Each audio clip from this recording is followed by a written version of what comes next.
Hi every one. ഞങ്ങൾ രാവിലെ 9 മണിക്ക് എണീറ്റ് റെഡിയായി എവിടോട്ടാണ് പോണേന്നറിയോ? അതിരപ്പള്ളി വാട്ടർഫാൾസിലാണ്. അവിടെ നമ്മൾ ഒറ്റയ്ക്കല്ല, നമ്മുടെ ഫ്രണ്ട്സും കൂടെയുണ്ട്. ആദ്യമായിട്ടാണ് ഇവരുമായിട്ട് നമ്മൾ അതിരപ്പള്ളി പോകുന്നത്. അതുമാത്രമല്ല, കല്യാണം കഴിഞ്ഞതിന് ശേഷം ആദ്യമായിട്ടാണ് ഞാൻ താഴെ ഇറങ്ങി അടുത്ത് നിന്ന് വാട്ടർഫാൾസ് കാണാൻ പോകുന്നത്. ഹൈസാബിയും അടുത്ത് നിന്ന് കണ്ടിട്ടില്ല, ജസ്റ്റ് മുകളിൽ നിന്ന് മാത്രമേ കണ്ടിട്ടുള്ളൂ. നടക്കാൻ മടിയുള്ളത് കൊണ്ട് ഷയാസിക്ക അങ്ങോട്ട് എപ്പോഴും പോകാൻ വേണ്ടിയിട്ട് താല്പര്യപ്പെടില്ല. പക്ഷേ ഈ പ്രാവശ്യം ഫ്രണ്ട്സ് ഉള്ളതുകൊണ്ട് എന്തായാലും അവിടെ പോവാം, അപ്പോൾ വ്ലോഗ് ചെയ്യാമല്ലോ എന്നൊക്കെ വിചാരിച്ച് നമ്മൾ ഇറങ്ങിയതാണ്. രാവിലെ 9 മണിക്കാണ് ഇറങ്ങിയത്. അപ്പോൾ ഫുഡൊന്നും കഴിച്ചിട്ടില്ലായിരുന്നു. ആദ്യമേ ഫുഡ് കൊടുക്കണം ഹൈസാബിക്ക്, എന്നാലേ ബാക്കിയുള്ള കാര്യങ്ങളെല്ലാം സ്മൂത്തായിട്ട് നടക്കുകയുള്ളൂ. അവൾ പയ്യെ ഫ്രണ്ട്സും ഒക്കെ ആയിട്ട് സെറ്റായി. ഒരു സ്റ്റാർട്ടിങ് ട്രബിളേ ഉണ്ടായിരുന്നുള്ളൂ. അപ്പോൾ നമ്മൾ വിചാരിച്ചു ആദ്യം കാണുന്ന ഏതെങ്കിലും ഒരു വെജിറ്റേറിയൻ റെസ്റ്റോറൻറ്റിൽ കയറി ഫുഡ് കഴിക്കാമല്ലോ എന്ന്. അങ്ങനെ നമ്മൾ ശരവണ ഭവൻ കണ്ടു. അവിടെ കയറി എപ്പോഴും ഓർഡർ ചെയ്യുന്ന പോലെ നെയ് റോസ്റ്റ്, വട, കോഫി അതൊക്കെ ഓർഡർ ചെയ്തു. എല്ലാവരും കഴിച്ചു, ഹൈസാബിയും കഴിച്ചു. അപ്പോൾ തന്നെ പകുതി സമാധാനമായി. ഹൈസാബിയുടെ വയറ് നിറഞ്ഞിരുന്ന് അവൾ ഹാപ്പി ആണെങ്കിൽ നമ്മൾ പോകുന്ന സ്ഥലവും നമുക്കും എൻജോയ് ചെയ്യാൻ പറ്റും. വാസുവേട്ടൻ്റെ കടയിൽ നമ്മൾ കയറും. അതൊരു മസ്റ്റായിട്ടുള്ള സ്പോട്ടാണ്. ഈ വഴി പോവുകയാണെങ്കിൽ അവിടെ കയറിയ ഫുഡ് കഴിക്കൂ. നമ്മൾ വയറ് കാലിയാക്കിയിട്ടേ വരാറുള്ളൂ. പക്ഷേ ഈ പ്രാവശ്യം നമ്മൾ കുറച്ച് നേരത്തെ ആയിപ്പോയി. അത് കാരണം നമുക്ക് ആ സമയത്ത് അവിടെ കഞ്ഞി മാത്രമേ ഉണ്ടായിരുന്നുള്ളൂ. പിന്നെ നമ്മൾ പാഴ്സൽ വാങ്ങിക്കുക ചെയ്തത്. അതും കുറച്ച് നേരം വെയിറ്റ് ചെയ്ത്, ഷയാസികയ്ക്ക് അറിയാവുന്നതൊക്കെ കൊണ്ട് കുറച്ച് നേരം വെയിറ്റ് ചെയ്തപ്പോഴത്തേക്ക് നമുക്ക് പാഴ്സലായിട്ട് വേഗം കിട്ടി. സ്പെഷ്യൽസ് ഒന്നും അധികം ഇല്ലായിരുന്നെങ്കിലും എന്നാലും കുറച്ച് സാധനങ്ങളൊക്കെ കിട്ടി. അതൊക്കെ പാക്ക് ചെയ്ത് വാങ്ങിച്ചിട്ടാണ് നമ്മൾ അതിരപ്പള്ളി വാട്ടർഫാൾസിൻ്റെ അവിടേക്ക് പോകുന്നത്. ഈ വഴികളും റോഡുകളും ഒക്കെ വേണമെങ്കിൽ എനിക്ക് കട്ട് ചെയ്ത് കളയായിരുന്നു. പക്ഷേ അങ്ങനെ ഞാൻ കളയാത്തത്, നമ്മൾ സ്ഥിരമായിട്ട് എപ്പോഴും പോകുന്നതല്ല. അതപ്പോൾ എൻ്റെ വ്ളോഗിൽ കിടന്നോട്ടെ. എനിക്ക് ഭയങ്കര നമുക്ക് എല്ലാവർക്കും ഭയങ്കര ഇഷ്ടപ്പെട്ട ഒരു സ്ഥലമാണിത്. നമ്മൾ കുറച്ച് മൂഡില്ലാതെ ഇനി എന്ത് ചെയ്യണ്ടേ, എവിടെയും പോകാനില്ല, കുറച്ച് അസ്വസ്ഥതയായിട്ടിരിക്കുന്ന സമയങ്ങളിലൊക്കെ നമ്മൾ പെട്ടെന്ന് പോകുന്ന സ്ഥലമാണ് വാസുവേട്ടൻ്റെ കട, അതിരപ്പള്ളിയിലെ അടുത്തുള്ള പുഴ. അവിടെയൊക്കെ പോയി ഇച്ചിരി നേരം ഇരിക്കുമ്പോൾ നമ്മുടെ മനസ്സും ശരീരവും റിലാക്സ്ഡ് ആയ പോലെ നമുക്ക് ഫീൽ ചെയ്യും. നമ്മൾ ഈ നേച്ചറിലേക്ക് ഇറങ്ങി ചെല്ലുന്ന പോലെ. അങ്ങനെ നമ്മൾ എത്തി, ചെക്ക് പോസ്റ്റിൻ്റെ അവിടെ എത്തി. അവിടെ നിന്ന് മാങ്ങ വിൽക്കുന്ന കുറേ ചേച്ചിമാരുണ്ട്. അവിടെ നിന്ന് ഹൈസാബിക്ക് മാങ്ങ വാങ്ങിച്ചു കൊടുത്തു.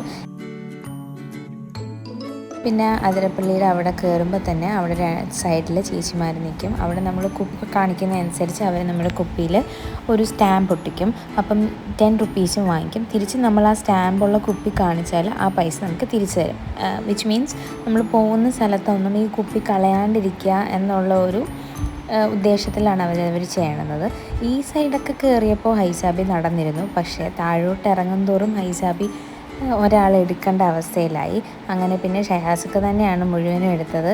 ഞാൻ എടുക്കാൻ ചോദിച്ചിട്ടും അധികം തന്നിട്ടില്ല. അല്ലെങ്കിലും എപ്പോഴും ഹൈസായും ബാബായും സെറ്റാണ്, ഞാൻ വേണമെന്നില്ല. അങ്ങനെ നമ്മൾ കുറേ താണ്ടി നടന്ന് കൈയും കാലും എല്ലാം കിഴച്ച് വേദനിച്ച് വയ്യാണ്ടായി.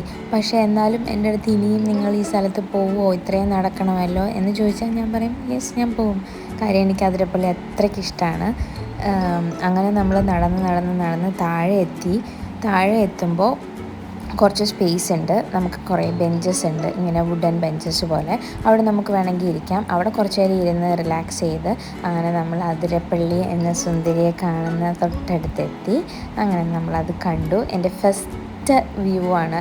ഇത്രയും അടുത്ത് ഇതുവരെ ഞാൻ മുകളിൽ നിന്ന് മാത്രമേ കണ്ടിട്ടുള്ളൂ, ഇങ്ങനെ അടുത്ത് കണ്ടിട്ടില്ല.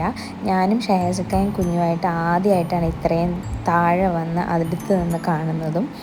അങ്ങനെ അവിടെ കുറേ മങ്കീസൊക്കെ ഉണ്ട്. പക്ഷേ ഈ മങ്കീസിനെയൊക്കെ സൂക്ഷിക്കണം. നമ്മുടെ കയ്യിലിരിക്കുന്ന സാധനമൊക്കെ തട്ടിപ്പറിക്കാൻ വേണ്ടി നമ്മുടെ പുറകെ ഇങ്ങനെ നടക്കുകയും കുറച്ച് അഗ്രസീവാണ്. പിന്നെ അവരുടെ കുഞ്ഞി മങ്കീസും ഉള്ളതുകൊണ്ട് അമ്മമാർ കുറച്ചും കൂടെ അവെയറായിരിക്കും. അങ്ങനെ ആ വ്യൂ കണ്ട് കുറച്ച് നേരം നിന്നു സമാധാനമായിട്ട്. അവിടുത്തെ കാറ്റും ഒക്കെ കൊണ്ട് കുറച്ച് പ്യുവർ ഓക്സിജനൊക്കെ ശ്വസിച്ച് അവിടെ നിന്നു. ഹൈസാബിക്കും സന്തോഷമായി, ഷയാസിക്കായ്ക്കും എനിക്കും സന്തോഷമായി. അങ്ങനെ നമ്മൾ അതൊക്കെ നോക്കി കുറച്ച് ഷോർട്സൊക്കെ ഷയാസൊക്കെ എടുത്തു.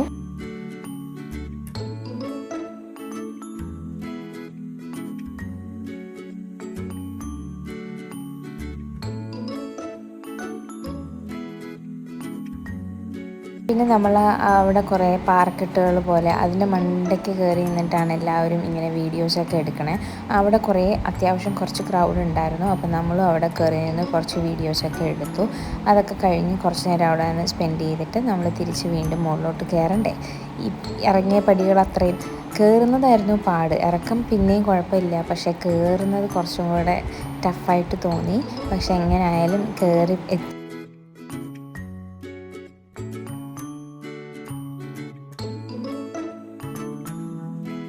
പിന്നെ നമ്മളതൊക്കെ കണ്ട് അവിടെ വെളിയിൽ കുറച്ച് കടകളൊക്കെ ഉണ്ട്. അതൊക്കെ കണ്ട് നമ്മളിനി അടുത്തത് പോകുന്നത് ഫുഡ് കഴിക്കാൻ വേണ്ടിയിട്ടാണ്. ഇത് നമ്മുടെ സ്ഥിരം സ്പോട്ടാണെന്ന് ഞാൻ പറഞ്ഞില്ലേ. അതിരപ്പള്ളി വരെ നമ്മൾ പോവില്ല. പോകുന്ന വഴിക്ക് ഇതുപോലെ പുഴ ഉള്ള ഒരു സൈഡിൽ നമ്മളൊരു പാറക്കല്ലിൻ്റെ അടുത്ത് ഇരിക്കും. അവിടെ ഇരുന്ന് ഇതുവരെയും ഫുഡ് കഴിച്ചിട്ടില്ല. പക്ഷേ ഈ പോക്കിന് നമ്മൾ അവിടെ പോയപ്പോൾ ഫുഡ് കഴിച്ചു. ഐ ലവ് അതിരപ്പള്ളി എന്നൊക്കെ പറഞ്ഞിട്ട് ഒരു അഡ്വഞ്ചർ സ്പോട്ട് പോലെ. പക്ഷെ നമ്മൾ അവിടെ കയറാൻ വേണ്ടിയിട്ട് സമയമില്ലായിരുന്നു. ഫുഡ് കഴിക്കേണ്ട സമയമായി, വിശക്കുന്നുണ്ടായിരുന്നു. പിന്നെ നമ്മൾ ഫുഡ് വാങ്ങിച്ച് വെച്ചേക്കല്ലേ, അതുകൊണ്ട്. അങ്ങനെ പിന്നെ നമ്മൾ സ്ഥിരം ഇരിക്കണ പുഴയുടെ ആ സൈഡിലോട്ട് പോയി അവിടെ പോയിരുന്ന് ഫുഡ് കഴിക്കാമെന്നാണ് വിചാരിച്ചത്.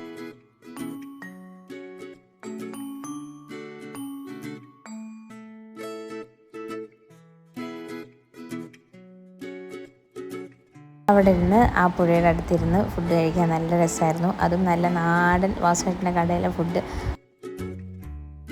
കഴിച്ച് മനസ്സും ശരീരവും സമാധാനത്തോടുകൂടി കുറച്ച് നാളത്തേക്ക് റെസ്റ്റ് എടുക്കാമല്ലോ എന്നുള്ളതായി. പിന്നെ അവിടെ നമ്മൾ പോയാൽ കുറച്ച് നേരം വെള്ളത്തിലൊക്കെ ഇറങ്ങി റിലാക്സ്ഡ് ആവും. ഹൈസാബിയും അതിന് വേണ്ടിയിട്ടുള്ള സാധനങ്ങളും കൊണ്ടേ നമ്മൾ പോവുള്ളൂ. അങ്ങനെ ഹൈസാബിയും ഡ്രസ്സ് മാറ്റി ഷയാസക്കായും വെള്ളത്തിലൊക്കെ ഇരുന്ന് കളിച്ചു. പിന്നെ നമ്മൾ കാലും കൈയും ഒക്കെ വെള്ളത്തിൽ കുറച്ച് നേരം മുക്കി വയ്ക്കുമ്പോൾ സ്ക്രബ് ചെയ്യാൻ ഈസിയാണല്ലോ. അപ്പോൾ നമ്മൾ സ്ക്രബിങ്ങിൻ്റെ സാധനവും കൊണ്ടുപോകും. ഒരു ഷയാസക്കായ്ക്കും എനിക്കും അത് ചെയ്യും. അങ്ങനെ നമ്മൾ തിരിച്ച് ഒരു ചായയൊക്കെ കുടിച്ച് മെല്ലെ തിരിച്ച് വീട്ടിൽ പോയി. ഒരു 5-5:30 ആയപ്പോഴത്തേക്ക് നമ്മൾ വീട്ടിലെത്തി. നമ്മുടെ വീഡിയോയിൽ എന്തെങ്കിലും സജഷൻസ് ഉണ്ടെങ്കിൽ കമൻറ്റ് വഴി അറിയിക്കുക. നമ്മുടെ വീഡിയോസൊക്കെ ഇഷ്ടമാണെങ്കിൽ like, share and subscribe. By.